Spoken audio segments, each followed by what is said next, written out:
Hello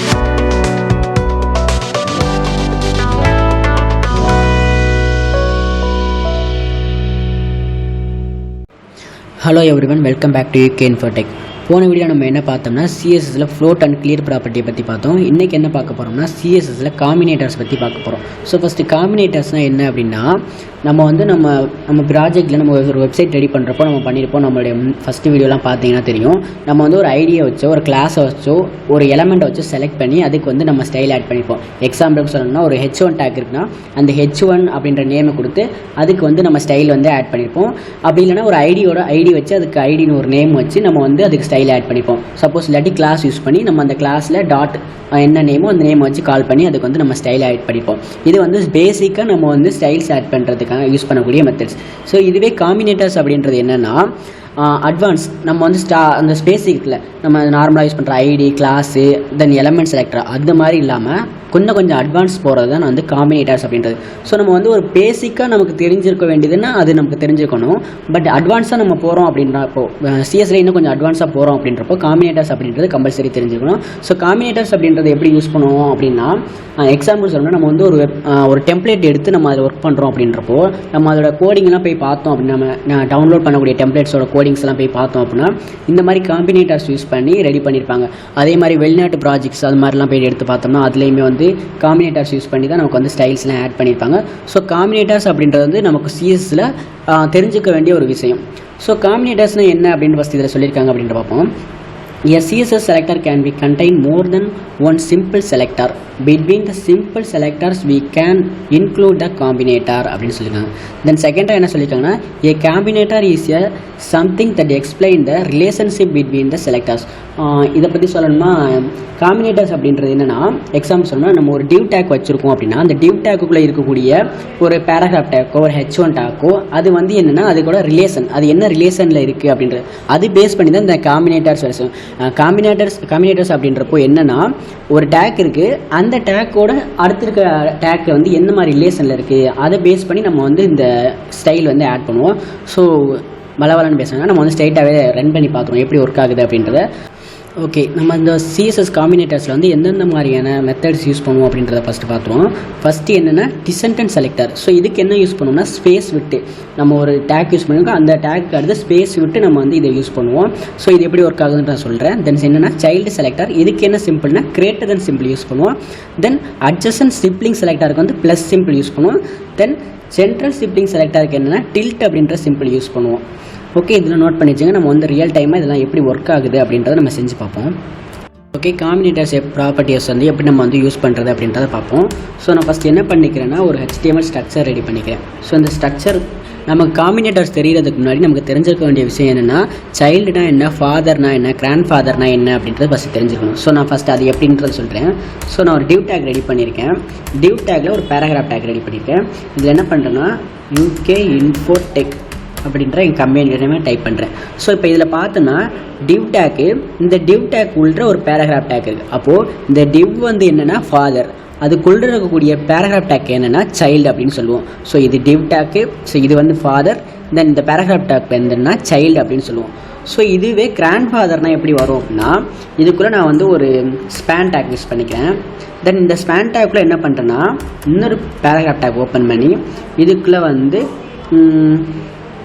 simple டெக்ஸ்ட்னு வச்சுக்கிறேன். Okay, so இப்போ நான் ரெடி பண்ணியிருக்கேன். இப்போது இந்த டிவ் டேக்கு இந்த பேராகிராஃப் டேக்கும் ஒரு சைல்டு தென் இந்த ஸ்பேன் டேக்கும் ஒரு சைல்டு. ஆனால் இதுக்குள்ளே இருக்கக்கூடிய இந்த பேராகிராஃப் டேக் என்ன வேணும்னா கிராண்ட் ஃபாதராக வந்துடும். இதுக்கு வந்து இந்த பேராகிராஃப் டேக் கிராண்ட் ஃபாதர் என்ன இந்த டிவ் இதோட ஃபாதர் என்னென்னா ஸ்பேன் அப்படின்னு சொல்லுவோம். ஸோ ஒரு டேக் இருக்குது அந்த டேக்குள்ளே ஃபஸ்ட்டு இருக்கக்கூடிய டேக் எக்ஸாம்பிளுக்கு சொல்லணும்னா இந்த ஸ்பேனை நம்ம எடுத்துருவோம். ஃபுல்லாகவே எடுத்துடுறேன். தென் ஒரு பேராகிராஃப் டேக் ஓப்பன் பண்ணிக்கிறேன். இதில் வந்து UK Infotech அப்படின்னு டைப் பண்ணிக்கிறேன்.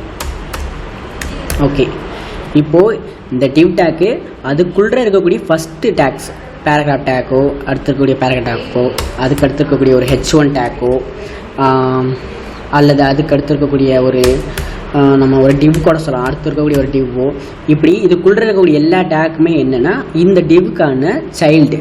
ஸோ இதோட ஃபாதர் என்னென்னா இந்த டிவ் டேக் அப்படி சொல்லலாம்.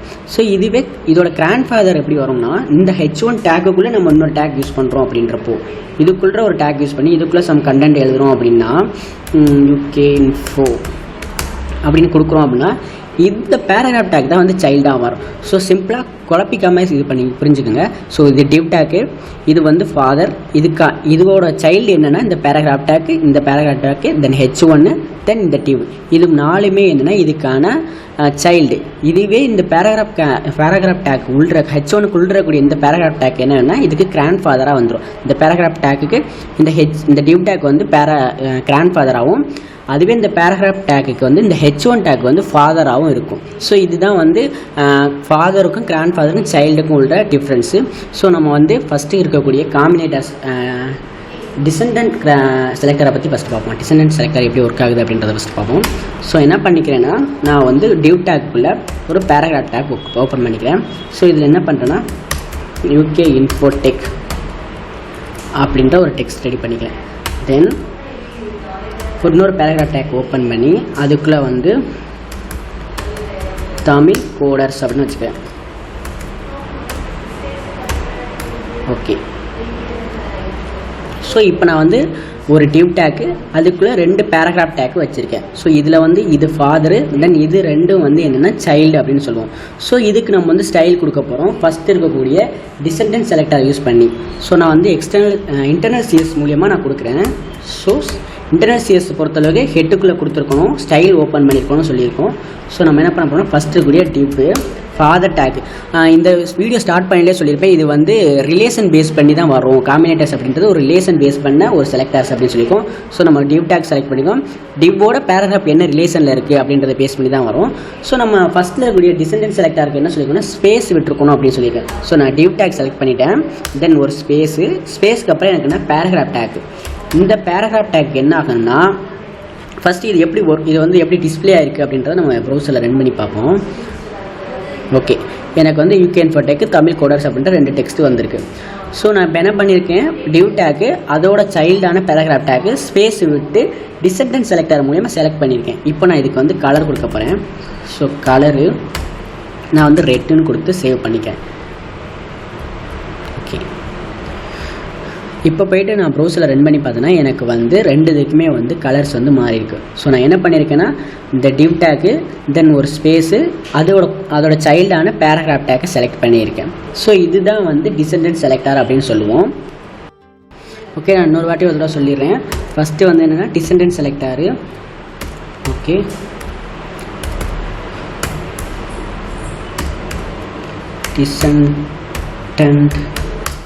டிசெண்டன்ட். ஸோ இதுக்கு வந்து நம்ம எப்படி யூஸ் பண்ணுவோம்னா ஸ்பேஸ் யூஸ் பண்ணுவோம். ஸோ ஒரு பேராகிராஃப், ஒரு பேரண்ட்டு, தென் அந்த பேரண்ட்டுக்கு அடுத்துக்கூடிய சைல்டு, எக்ஸாம்பிளுக்கு பி டேக்கு. ஸோ இதுக்குள்ளே நம்ம கொடுக்கக்கூடிய கண்டென்ட் என்னவோ அதை கொடுத்துக்குவோம். கலர் வந்து ரெட்டு அது மாதிரி கொடுத்துக்குவோம். ஸோ இது வந்து டிசெண்டன்ட் செலக்டர். அதுக்கப்புறம் நம்ம பார்த்தது என்னென்னா சைல்டு. ஸோ சைல்டை பொறுத்தளவுக்கு சைல்டை பொறுத்தளவுக்கு என்ன பண்ணுவோம் அப்படின்னா ஒரு டிவ்வு, அந்த டிவ் இதுக்கு வந்து என்ன யூஸ் பண்ணணும்னா கிரேட்டர் தன் சிம்பிள் யூஸ் பண்ணணும். அந்த டிவ்க்கு கிரேட்டர் தனுக்கு அடுத்து அதோட சைல்ட்ஸ் என்னென்ன, எக்ஸாம்பிளுக்கு இதுக்குள்ளே ஸ்பேன் டேக்கே இருந்தாலும், ஸ்பேன் டேக் அப்படின்றது ஒரு சைல்டு, அதுக்குள்ளே பேராகிராஃப் டேக் இருந்தாலும் பட் அது என்ன பண்ணணும், அதோட சைல்டுக்கு மட்டும்தான் கலரை ஆட் பண்ணும். ஸோ சைல்டு இதுக்கு நம்ம வந்து கலர் வந்து க்ரீன் அப்படின்னு கொடுத்தோம். ஸோ இது வந்து சைல்டு செலக்டரு. தென் தேர்டாக பார்த்து என்னன்னா அட்ஜசன்ட். அட்ஜசன்ட்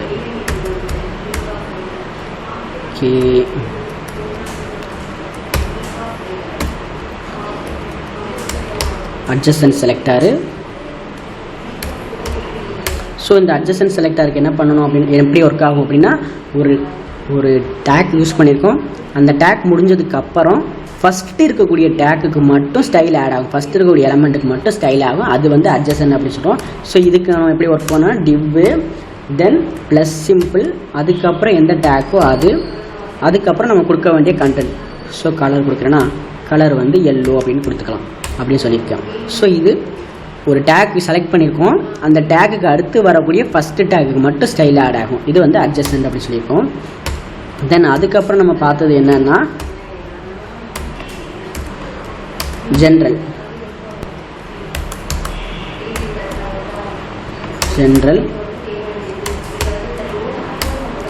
ஜென்ரலை பொறுத்தளவுக்கு என்ன சொல்லியிருக்கோன்னா, ஒரு டேக் செலக்ட் பண்ணுறோம், இந்த டேக்கு அடுத்து கூடிய எல்லாத்துக்குமே ஸ்டைல் ஆட் ஆகணும் அப்படின்னா அதுக்கு வந்து நம்ம ஜென்ரல் வந்து யூஸ் பண்ணிப்போம் அப்படின்னு சொல்லியிருக்கேன். ஸோ நான் ஒரு டிவ் டேக் செலக்ட் பண்ணிக்கேன். இந்த சிம்பிளோட பேர்னா டில்ட்டு சிம்பிள். இது எங்கே இருக்குன்னா 1 to 3 ஆர்டரில் ஃபஸ்ட்டாக இருக்கும், எஸ்கேப் பட்டனுக்கு கீழே. ஸோ நான் இதுக்கு கீழே இருக்கக்கூடிய எல்லா டேக்குக்கும் நான் செலக்ட் பண்ணக்கூடிய எல்லா டேக்கும் கலர் ஆட் ஆகணும் அப்படின்னா ஸோ நான் வந்து இதுக்கு வந்து கலர் வந்து கொடுத்துக்கலாம். ஓகே, ஸோ இந்த 4 டைப்ஸ் தான் காம்பினேட்டர்ஸ் அப்படின்னு சொல்கிறது. ஸோ சிஎஸ்எஸில் அட்வான்ஸாக நம்ம தெரிஞ்சுக்கக்கூடிய வேண்டிய விஷயம் காம்பினேட்டர்ஸ் அப்படின்றது. Okay, thank you. நம்ம நெக்ஸ்ட் வீடியோஸில் சிஎஸ்எஸ்ல இருக்கிற நெக்ஸ்ட் ப்ராப்பர்ட்டிஸ் அட்வான்ஸாக நம்ம பார்ப்போம். தேங்க்யூ.